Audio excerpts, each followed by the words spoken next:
recorded. That's me. Yep, that was it. So do any of the registrants have any questions, anything they want to ask?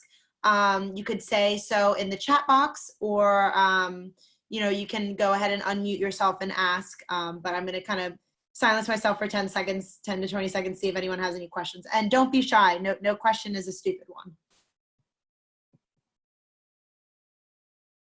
Hi, my name is Carlin. I had a question for Monique, actually. So I'm looking into AE roles right now, and I'm considering some different agencies. One of the big things that they're saying is to be a sponge and to be a sponge and to be a sponge. But how do you kind of like leverage your role and prepare yourself to potentially be promoted and move on to the next step in the company? All right, that's a good question. Because they do, you said for an agency, right? Yes, like, for agencies. Yeah, so as you know, agencies, they're huge majority of the time.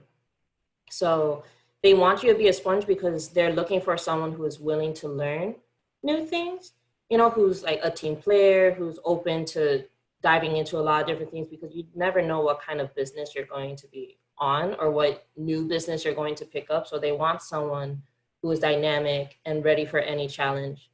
So you do want to be a sponge, but I recommend at the same time, you want to hone in on your gifts and like what makes you different from everybody else, because that's what's going to help you like keep your job per se. You know what I mean? Like that's going to be the thing that makes you valuable, and that they can't just hire someone else to replace you because only you can do that thing. So be a sponge, but also in order to, and that's going to help you get promoted and things like that. But at the same time, you need to figure out what it is that you're passionate about and what can you bring to the team that just makes you irreplaceable, like Beyonce would say. Awesome, thank you. And if anyone, the other panelists want to elaborate on the be the sponge, because I think we've kind of all heard that, please feel free to.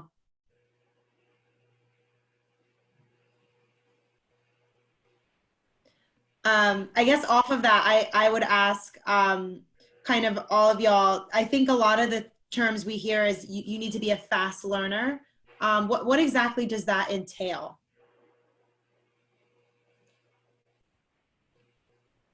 I think it can mean a couple of different things. I interpret it as being kind of on top of my game.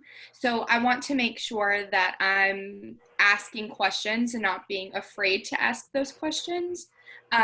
Also, I suggest keeping a list of all of the thoughts that you have, all of the things that you're confused about. If you're reading something in the newspaper in the morning and you find something that catches your eye, or you have a question or you're interested in something that you've seen, just write it down so you have those internal conversations. So when you're talking to the people that are in your company and the people that you're networking with, you're always going to be on top of your game and one step ahead. I would add one quick little thing to what Courtney just said. So I'm assuming for the most part, the people in this breakout room are in their mid to early 20s, correct? Give or take. And I know earlier in the summit, there was a lot of discussion about technology and how some people went into the tech side of the business, other ones stayed in the business side, but still somewhat dealt with tech. So there's a stigma with your age demographic, unfortunately, where you're going to go out into the workforce pretty soon and they're going to say, oh, you're 24 years old, you must know all the technological things on earth, right? And you have to be careful how you play your answers, because if you say, well, I'm not a programmer, I'm not really a techie, I don't know, all the engineering side behind technology, it might backfire. So you might benefit from learning some tech, because that's going to, unfortunately, that's the expectation from the people who might just look at you as a millennial or a Generation Z person. I also want to add that I feel like when they say that they want a fast learner, a lot of people automatically think like, okay, so they expect me to know everything about our clients, So for example, like one of my clients is Bank of America. So then someone might think, oh, if they want a fast learner, then they want someone who knows everything about banking and credit cards and savings and all that stuff. But I think what people tend to forget also is that when you're starting off your career and you join a company, you're joining a new culture, and I feel like fast learner, that means that they want you to adapt to their culture. So it's like the detailed things, like how they write the reports or how they structure that. How do they structure like their time and different things like that? Because I know that, at least in my experience, every team is very different. So you have to learn how each team functions. And I think when they are looking for a fast learner, they just want someone who can easily adapt to each thing, because they don't expect you to know everything about, clothing or fashion, or like you were talking about tech and stuff, because that is hard.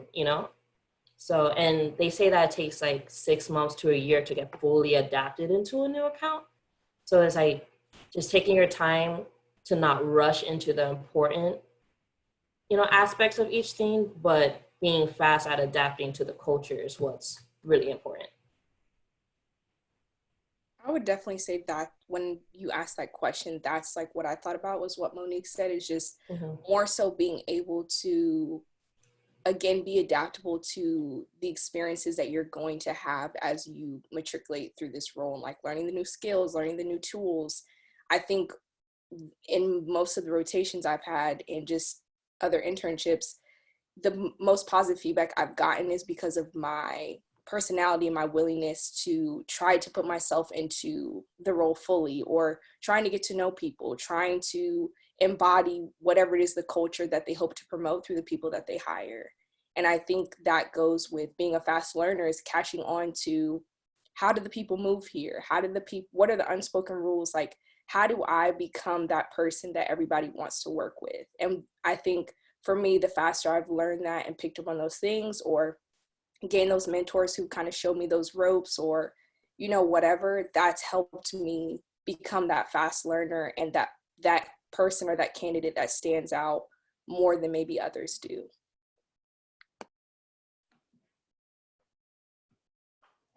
Thank you. Again, if anyone has any questions, I'm kind of gonna silence myself for a little bit. Feel free to ask.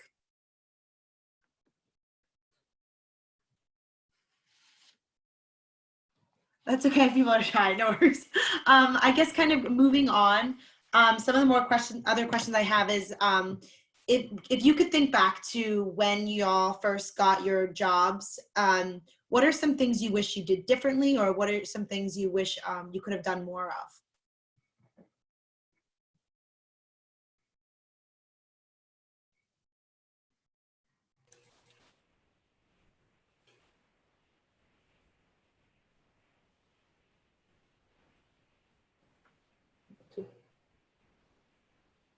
I feel like we unmuted at the same time. That's why I was like, Oh, waiting. I was like, wait, what was that?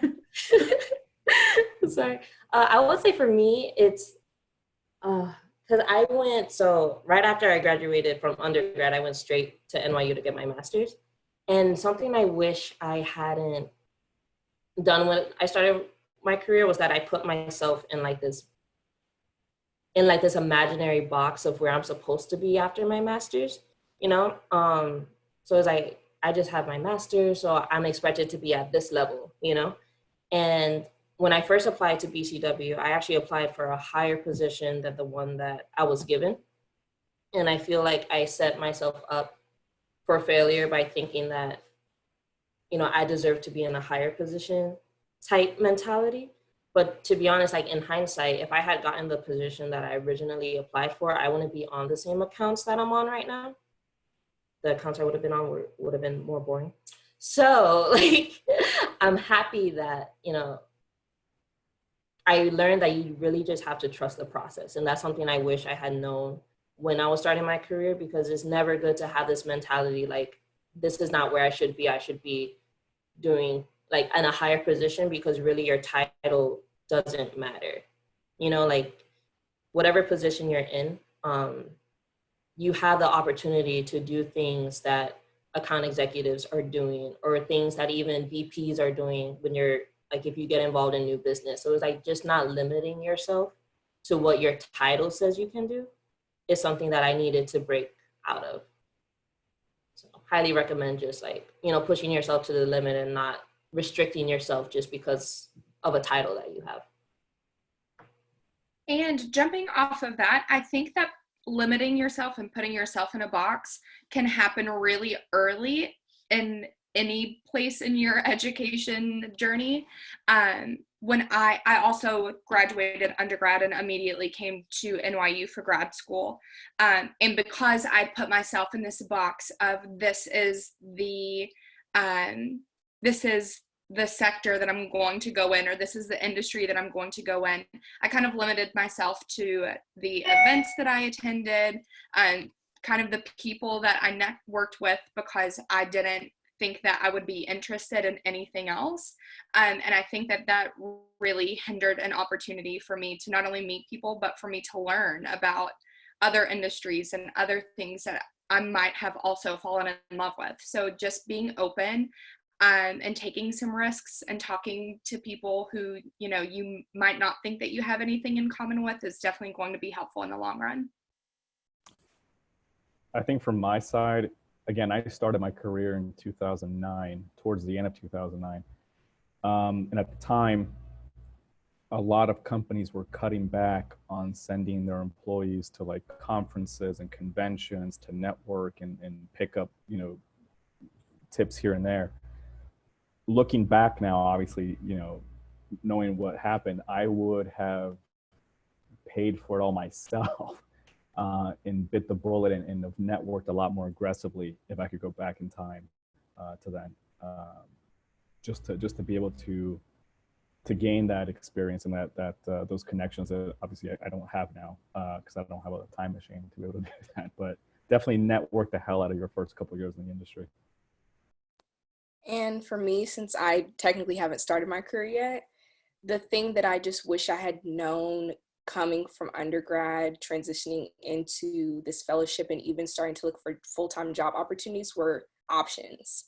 I feel like, especially in PR, and I always say this to my younger friends who are looking for internships or people who are just in a certain part, whether of communications, whether it's marketing, advertising, PR, is that I feel like in school, a lot of times you're limited in what you are told job opportunities are. So whether it's like PR, you're only told that you can do agency and you can do account, versus through this program, I've realized that strategy is a role that I really, really love. And you can transfer a lot of these skills, especially across communications.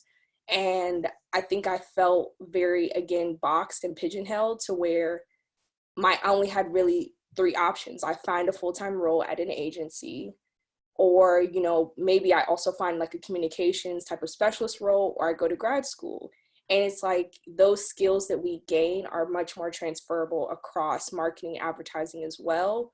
But again, when you don't know what those options are, you don't network with people who work in those industries, or if your school is kind of limited to, you know, the school communications and only has public relations versus the business school has marketing, you don't really know what options and opportunities are out there outside of what you're taught.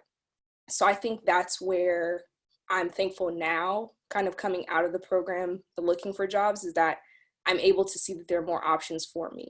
So I think the biggest thing I would say to people is keep seeking out opportunities and see where your skills can transfer across the field, rather than just, you know, being taught that these are the type of internships you should be looking for, trying to seek out and get, versus, you know, seeing where your skills can fit somewhere else, or even a specific industry that you might want to dive deeper into.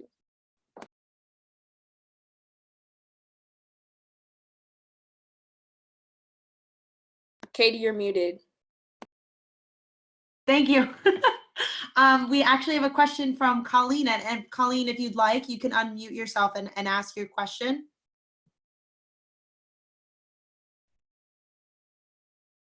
Hi, sorry it took a while. That's okay. Yeah, I really like the point that Monique and Courtney brought up, because I'm also I went to grad school straight out of college as well. So I have very limited work experience. I've done like 3 internships, and now that I'm starting to apply for full-time jobs, how would you recommend me to leverage myself and really sell myself to land the position I want.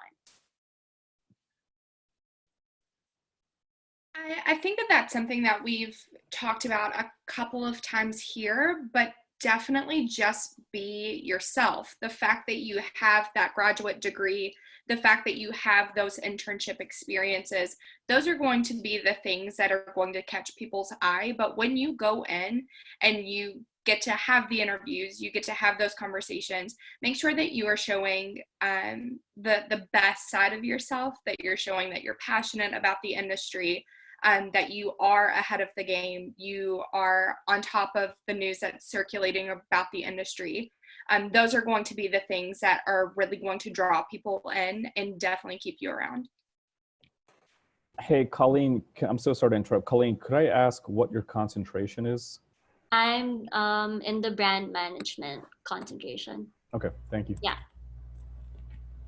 I would say it's important to not downplay the fact that you have your degree, and like really promote the different things that you've done. So I didn't do the integrated marketing. I was in the public relations track, but like, we did, I'm assuming you have a capstone, right? Or like Yeah, I'm working on it right now. Yeah, fun stuff, right? It's Yeah. great, And great really times. challenging too. Like doing it through Zoom is weird, but Yeah, I could imagine. So like really honing in and showing that, in my capstone, this is what I've researched, this is what I've done, this is what I can prove. Any client work that you have done, if you did I know that NYU has the programs where you work with real brands and different things like that. Like even if you don't have the internship experience, they say that a master's degree is equivalent to like 3 years of experience in the field. So yes, you don't have agency experience that I know that a lot of companies are going to be looking for, but never downplay your education. Like really show your writing, really show any projects you've ever done, because it's going to show off your strategic thinking. And bring those examples with you on the interview, because people want to see, the level of work that you're capable of doing.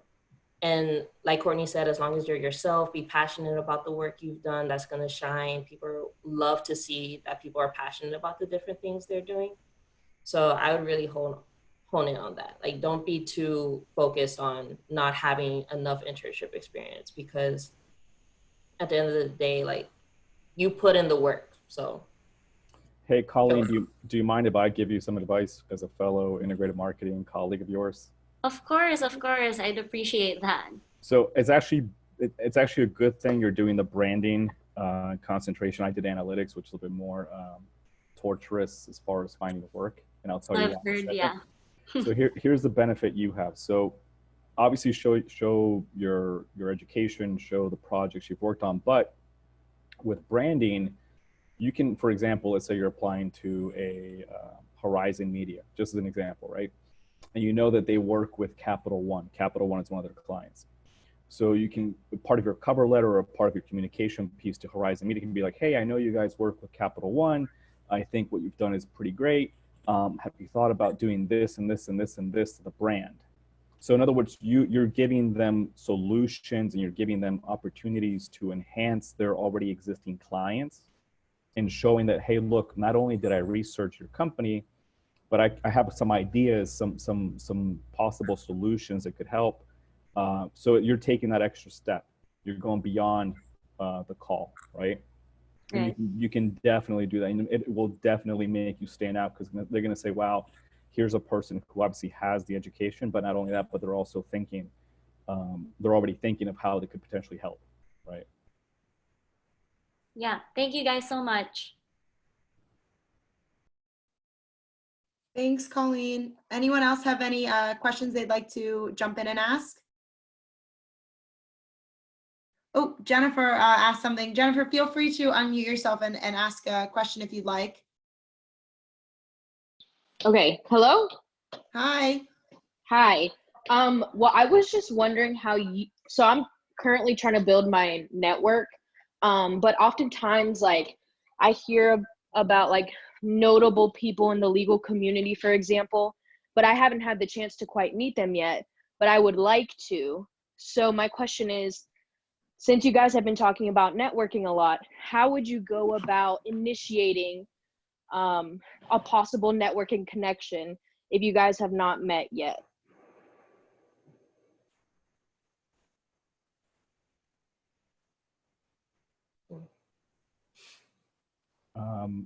If it's okay with you guys, I'll take this one on first. Jennifer, what branch of law are you looking to practice in? Probably corporate and litigation. Okay, so you want to be a legal counsel for a company in the future, right? Yep. Okay. I would start off, if I was in your shoes, I would start off by going to the local chamber. Maybe, I don't know if you're in New York City or Brooklyn or whatever the location is, go to the local business chamber and show up to the meetings on a weekly or bi-monthly basis and just start face-to-face getting to know the people there, the local business owners, the local corporations that attend, just so they know that, hey, there's this up-and-coming lawyer that's getting involved. And again, try to offer some solutions, even if it's, basic level solutions, just so they see the intent. And that's how you start to build out your Rolodex little by little from that side of things. All right, thank you. And also don't underestimate the wonderful connections that you can find on LinkedIn. I have done the cold calling thing on LinkedIn a ton, and sometimes it didn't work out. Other times it worked really great, and I got to have coffee with some really cool people. I'm very fortunate that because I'm in the entertainment industry, you can slide into people's DMs on the Instagram. So like that's been nice. But I'm not really sure if that would go over well in corporate law world. But definitely check out people's LinkedIns and see if they maybe have a personal website that is linked out where they have a contact form. You can contact them through that. So just staying open and taking alternative routes could also definitely help. Okay. Yeah. I'll also say, like, since you're saying, like, trying to connect with someone you haven't met yet, I think it's important to do your research on that person. I feel like our generation, we're like certified stalkers thanks to social media. So it's like, look on their Instagram, look at their LinkedIn, see what they've been up to recently, and open up the conversation like that. Oh, I just read your article on this. I wanted to ask you about this, just have something to start the conversation besides, hi, my name is this. Would you like to connect? Like actually right with a question that they would want to answer. And honestly, the best way to build your network, in my opinion, is to just be open and go to different events. So like I just started, I'm a ColorCom fellow this year. So it's like just going to different ColorCom fellow events. NYU has like alumni events when that time comes. I know NYU has a lot of networking events in general that you could go to, the PR museum. There's so many ways to meet different people in the industry, and you never know which person in advertising knows a director, who knows a lawyer, who knows, whoever. So just be open, connect with different people. You'll meet a lot of people with different backgrounds, and just, and they tend to have free wine at them. So win, win, win. Thank you. And kind of going off a little bit more on how to use LinkedIn. I know, Janae, you talked about like the coffee date, and how exactly do you kind of go about reaching out to people on LinkedIn, and who do you reach out to? So my friends laugh and call me the networking queen, but I truly love it. I think for some people, it can be very intimidating, but I think the best way to go about it, whether it's a cold call or whether it's, a connection of some sort, is to, one, what Monique said, if it's a person that you don't know directly, find a way to find some type of commonality so that when you initiate that conversation, it doesn't seem as disconnected. Because again, if you're researching them, if you're finding out what they're into, or maybe you're even looking at recent articles they've been talking about on LinkedIn, that's a good way to segue into a natural conversation where, again, you're going to stand out from someone else who just says hi, hello, because again, they already have something that grabs their attention. I think also another thing that I've leveraged is the managers that I've had, or even like, again, these like buddies or friends that I make. I always love to ask when I have a new manager, or even professors I've leveraged, where I ask, I'm interested in this. Do you have any contacts that you recommend me reaching out to? Or, even if you see they have a connection to someone, hi, do you mind connecting me with this person? I'm interested in such and such, and I see that they practice blank, or I see that they have this title that I'm interested in, or they work at a company that you like, or for a brand. So I think for me, I'm not afraid to really talk to anyone. So there have been lots of times where I don't know anyone in any type of context, but I'll just kind of slide my way in. I also lurk a lot, like Monique said. So whenever I've gone to a new rotation or company, as soon as I get my manager, my buddy, I ask them, like, who are great people for myself to get connected to? Or depending on the person you are, like for me, whenever I go to a new company or agency, I always look at what affinity groups they have. So they're ERGs, they're BRGs, like, are there any people who are leaders in the company that might lead the women's group or the African American resource group that I should reach out to? So thinking about also, again, what you're interested in on a personal level, and then also professionally, and finding those indirect contacts. And then I think the last thing I would say is just not being afraid to put yourself out there, because I think a lot of people fear that they're going to be rejected. And yes, some people don't respond, like Courtney said, but it's really just a matter of they probably didn't see it. It's not a matter of they didn't want to respond. It's just they didn't see it, they didn't have time for it. But again, if you keep yourself relevant on LinkedIn, also posting articles that show that you're up on the industry, it'll start to also catch the attention of people that you wouldn't even expect. So I think just finding those people that are of interest to you and reaching out to mentors, managers, colleagues, etc., and also asking them, who do you recommend me reaching out to? And then maybe asking them to do that, informal introduction rather than you just doing it yourself, is what I would really say has made me successful. And also going to events. I know a lot of people are also scared to go to things alone, but honestly, I've had some of the best experiences going to things. I actually met Monique through a ColorCom event. So it's like, even if you're by yourself or you see someone, like, just go talk to them, because they're all there for that similar reason of wanting to build relationships, wanting to build connections. And no one's really there to kind of stand on the wall and just, look at people, or they're not going to be standoffish. They're there for a purpose and a reason. So also take advantage of the events in your community. Local events, even on Facebook, Eventbrite, people sleep on. They think it's just social functions, but I found a lot of great networking opportunities through those resources as well. Thank you. Awesome. And I think more to the networking, if anyone wants to elaborate on that, networking pre-job and also networking within the job, I feel like that's definitely something a lot of our registrants would probably love to know about.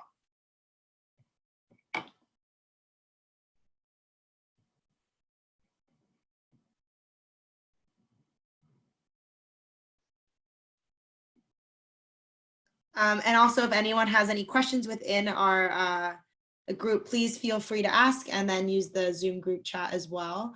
To kind of maybe kick it off with another question, going in a different route. When you are within the job, I'm certain that everyone has probably dealt with maybe difficult bosses or maybe difficult colleagues. How do you kind of come through that adversity, and what can you do to deal with some of that, those issues at work?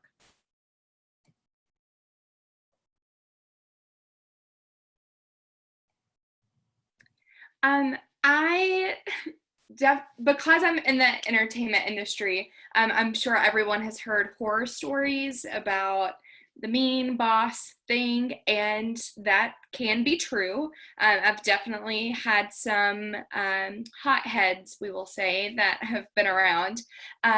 However, I think building a really strong community, even outside of your workplace, being sure that you have those professional connections that we've been talking about, to go to ask specific questions of, I'm stuck in this really head-to-head conversation with my boss and I'm not really sure what to do. Having that outside look into your situation is going to be able to help you see from a bird's eye view, so that you can go in stronger and have those kind of heavy, little dark conversations so that everybody gets on the same page.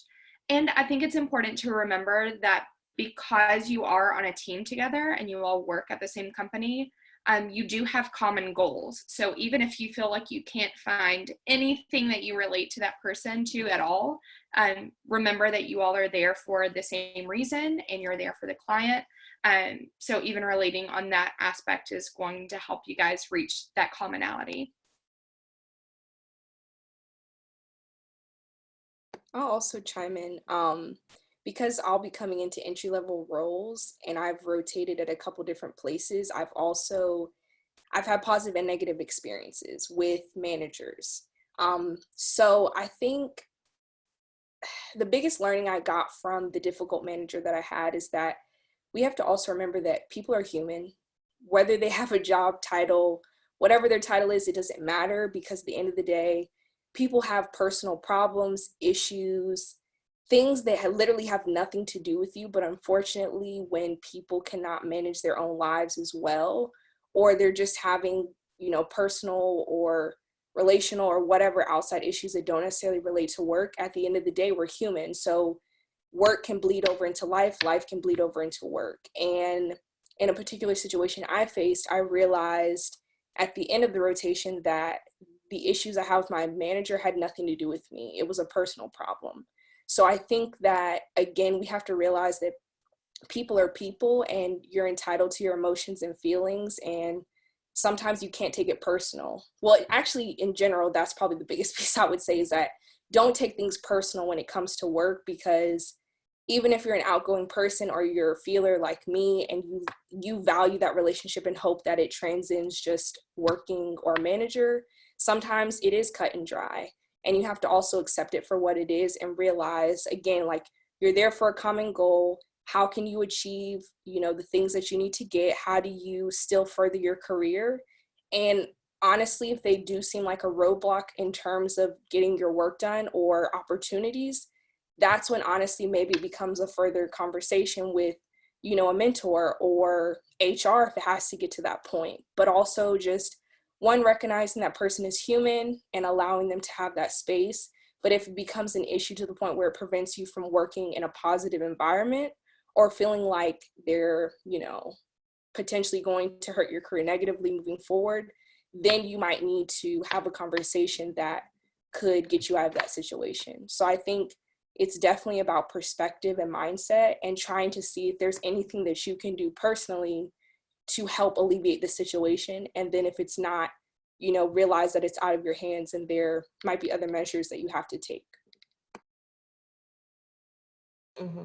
Picking off that, I love how you were talking about how, humans are humans and things like that. And working for a global agency, we work with people in Chicago, people in California, and it's important to understand that New Yorkers, we're very different from like other states. So I've had issues with colleagues like in Chicago, but it's not because of anything like they were going through. It's just the difference in leadership style, so it's important to understand that people receive feedback differently. People have different leadership styles, and you just have to understand, like Janae was saying, it's not you.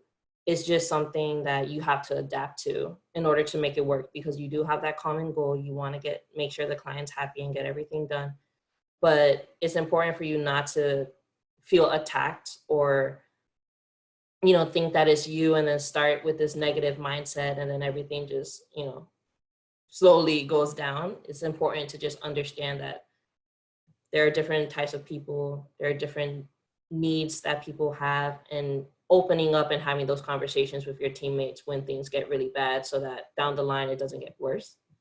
So it's important to think beyond just, things that you can easily see from the surface. You have to think of like background, different cultures. Like we have agency partners in China who has, they have different cultural things than like a Hispanic would. So it's like just like being respectful of things like that is also very important. And something else I wanted to add to that I've also had to learn is managing up. Because unfortunately, what also comes with bad bosses, some people don't know how to manage, honestly. And just because they're a title above you or role does not necessarily mean that they are capable of managing you or others. It just means that they're in that position, that role, because, work-wise, they're very capable, or they've shown themselves, but also realizing that not everyone is a good manager, and trying to figure out how to manage up is really a skill that I've learned, especially coming in entry, and also being able to manage personalities, because even though, yes, it is work, at the same time too, you can be managing different personalities, and personality clashes are very much a real thing, along with like cultural differences, or just, even for me, I'm from the South and I moved to New York. So it's just, there's so many contexts that people are working with, that you also, again, have to realize this is where people come in and they're humans, and you're navigating a new personality, and they're also learning you. So giving grace as well, I think, is very important. Mhm. Yeah. Well, that's what being a team player is, right? Like, it's not just getting along with everybody. It's being able to adapt to different personalities. So Exactly. agree. And again, opening the floor to anyone who has questions. I'll just wait for a little bit.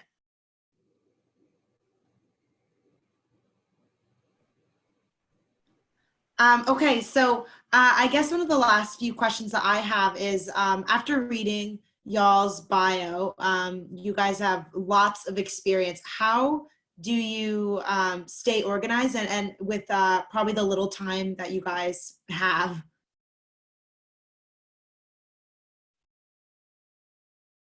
I make lists all day long. I am a list maker. I have a list on my phone. I keep a notebook and a pen with me all the time. I just try to make sure that I am writing things down so that I don't forget them. I have 1,000 things happening at once. So I have to make sure that everything is on some sort of schedule. It doesn't have to be super official. Like, you don't have to say, I need to do this at 2:00. You don't have to do that. Just make sure that you have the things that are going to be priority that day highlighted, so you know that this has to be done today, and then you can move things to the list tomorrow. It definitely helps me stay more calm. I don't get overwhelmed, and then you can schedule in like bachelor time or baking time or something of the sort, so that you're staying a real person. You don't want to be buried constantly, so make lists.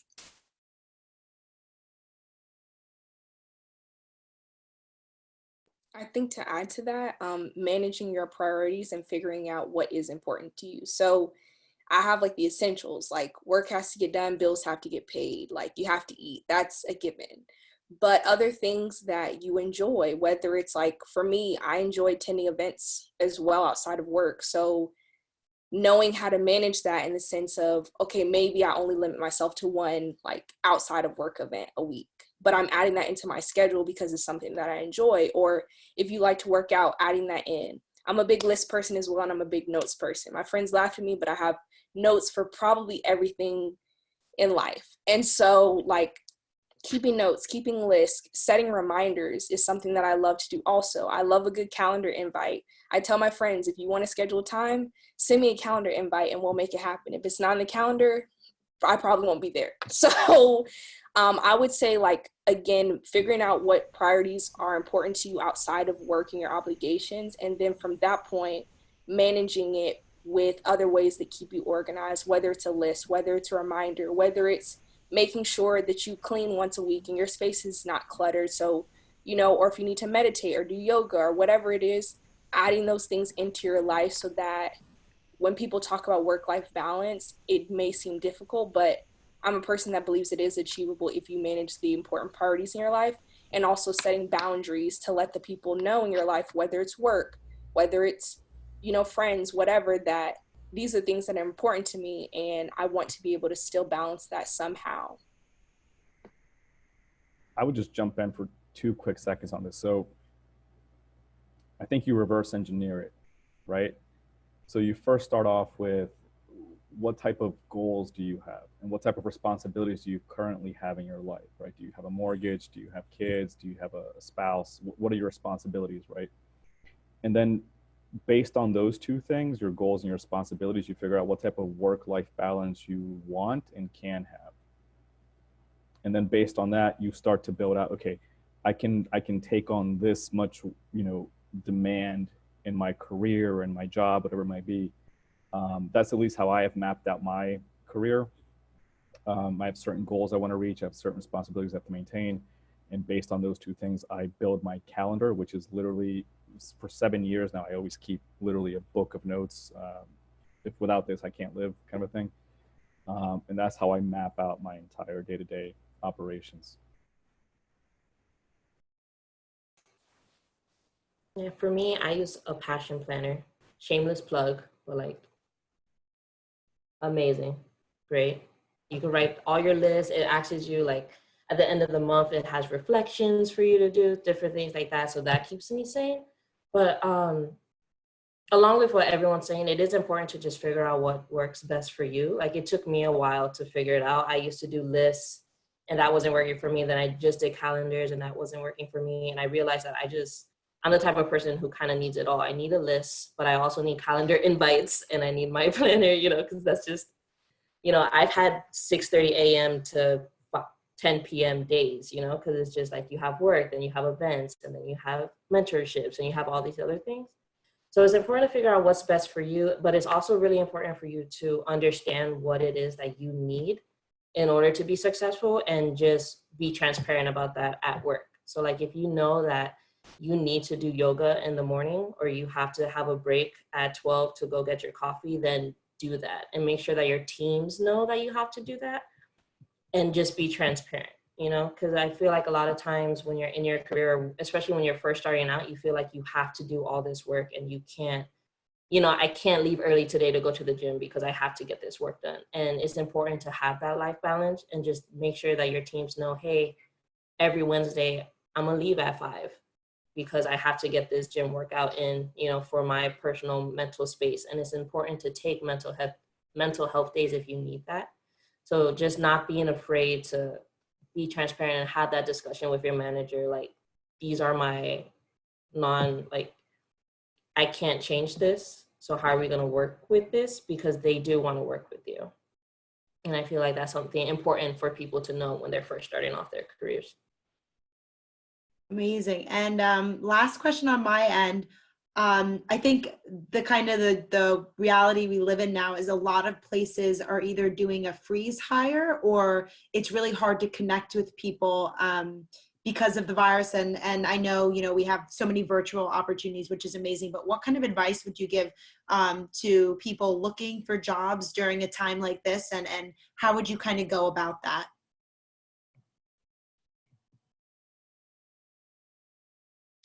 Full disclosure, y'all, I just got the freeze hire message. I've been with my company for a while now, almost 3 years. So I am part of the job searching community and made it to round 3 of a wonderful, wonderful opportunity. And then they shut the doors. And it's heartbreaking and it's really difficult. But I've honestly just been telling everyone to stay on the grind. Like, I know the world seems crazy right now, but we just have to keep rolling, keep our heads up, and know that it's really tough and really scary, but there are opportunities out there, and everyone is still working for them. So don't slow down because this is happening, and make sure that you're still reading, you're still staying engaged, so that when that door finally opens, you are going to be the first one in line. 100%. BCW is still hiring. We just had a team meeting today and they're telling us that they're still doing interviews. All the interviews are being virtual. We just had 2 people start last week and we have 2 more people starting April 6th. So they're just going to mail them their laptops, get them situated. So people are hiring. I know that it is a rough time and people are afraid of that, but like Courtney said, continue to grind. People are hiring. They're still looking for talent. So now it's just, how do you make yourself, you know, stand out virtually? That's like the new challenge, but don't be discouraged. Things are, you know, the world is still turning. It's just turning in a different way, but stay positive. Oh, I'll jump in on this one real quick. So I'm a little bit older than some of you guys here. I actually like went through this little song and dance back in 08. So I know pretty much the the lovely scenario that's coming up pretty soon. So I have two points of advice I would give immediately. Number one, start to develop some sort of entrepreneurial aspect to your brand, right? To whatever that brand is you're developing. Now is the time to start thinking of an entrepreneurial aspect to it, whatever that might be specifically to you. Number two, really understand one thing, right? You are no longer just going to compete with your fellow peers from your NYU and Columbia and Pace and whatever other institution there is out there on the planet. You're also going to be competing against people with experience, vast experience that have been recently laid off, right?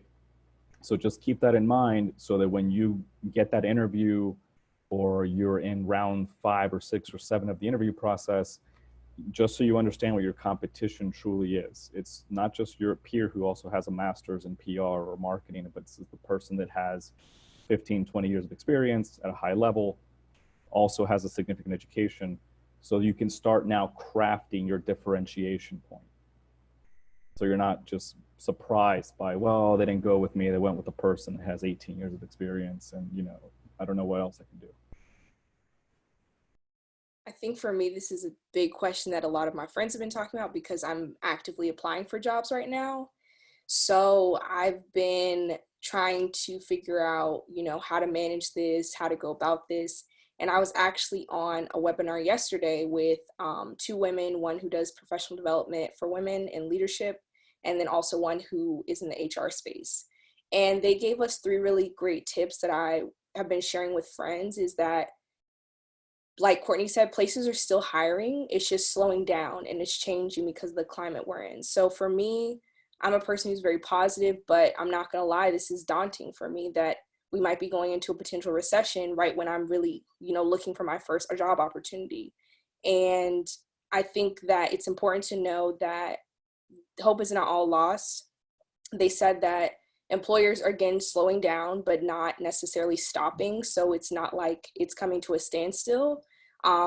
Virtual, we already know it's happening now, but virtual interviews are going to be a big thing. But also, again, having flexibility and grace because HR leads are going to be a little bit slower to respond. I've even been experiencing that recently where I've applied to some jobs and I was hoping for a response this week. And they've even circled back and say, I'm sorry for the delay. We're still thinking about you, but you know, it's going to take us a bit more time now. So I think also just again, back to the giving grace and having flexibility, don't lose hope, keep aggressively applying because places still are actively hiring.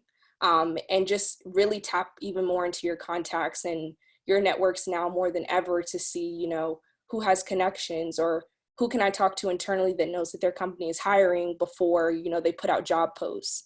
And also, again, just be flexible and follow up.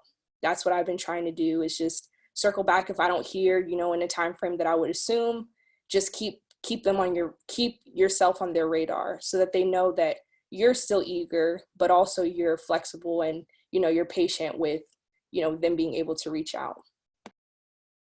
Amazing. Thank you so much. Kind of giving us a little light in this kind of dark time, especially with job searching. If there are no other questions, I'm just gonna hold the floor just for a couple seconds to see if anyone would like to ask any more questions or if any of the panelists have anything more to say before I do the closing remarks.